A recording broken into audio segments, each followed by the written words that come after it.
La revue de presse d'Europe 1 à présent, Olivier Delagarde. On commence avec une interview signée Gérald Bronner. L'être humain n'est jamais indifférent à la vérité, mais il nie volontiers le réel. Voilà ce que nous explique le sociologue dans un nouveau livre en cette rentrée, dans une belle interview accordée au Figaro et recueillie par Constantin Gachignard.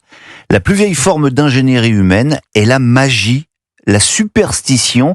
Cette forme mentale nous donne l'illusion que nos désirs peuvent se réaliser. Et cette interview résonne avec l'actualité. Oui, avec la politique, cette discipline où les rêves se fracassent à la réalité. Bon, le sujet du jour, ce n'est finalement pas tellement la longue interview multi-télévisée accordée hier par François Bayrou, baroud d'honneur pour les Échos. Bayrou ne veut pas dire au revoir, résume le Parisien en titre. À dire vrai, plus personne ne croit qu'il lui reste une petite chance de rester à Matignon. Dans l'actualité politique, c'est plus ce matin ce contre-projet de budget présenté par le PS et les déclarations d'Olivier Faure qui se dit prêt à gouverner. Comme disait Bronner, cette illusion que nos désirs peuvent se réaliser. Pour vous la faire courte, augmentation massive d'impôts, diminution tous aussi massive des efforts nécessaires.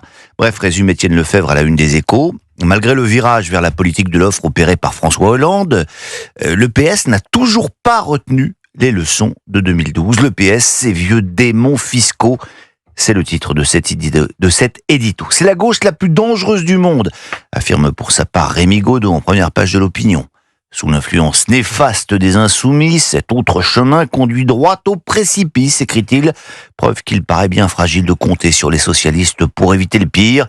Non, notre pays n'a pas besoin d'un socialisme de gouvernement, conclut aussi Vincent Trémollet de Villers à la une du Figaro. Il est juste en face de vous. Oui, c'est même l'exact contraire.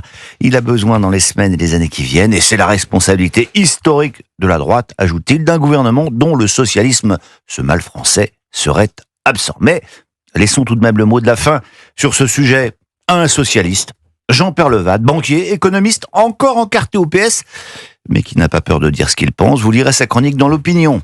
Les dirigeants socialistes, écrit-il, sont aussi nuls ou dangereux que Jean-Luc Mélenchon, ferme les guillemets. Mais évidemment, l'autre grand sujet ce matin, c'est la rentrée. Marqueur s'il en est d'une reprise générale de l'activité d'un pays et reprise des polémiques autour de l'école, la tentation du privé, c'est d'ailleurs le gros titre du Parisien aujourd'hui en France, parce que face aux errements de l'école publique, de plus en plus de parents y inscrivent leurs enfants, les établissements privés refusent du monde. Bon, mais en attendant la première grève des enseignants qui ne devrait pas tarder, écoutez bien les enfants si vous êtes un peu grognon ce jour de retour à l'école. La rentrée, c'est le plus beau jour de l'année.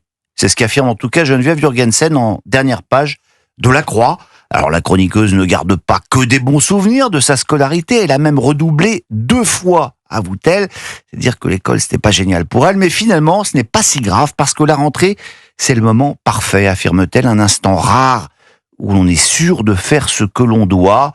Chacun de nous abrite en lui un élève qui tous les ans, le jour de la rentrée, se réveille ressourcé et croit que tout est possible. C'est le seul moment qui met tout le monde d'accord en France, enfants, parents et enseignants.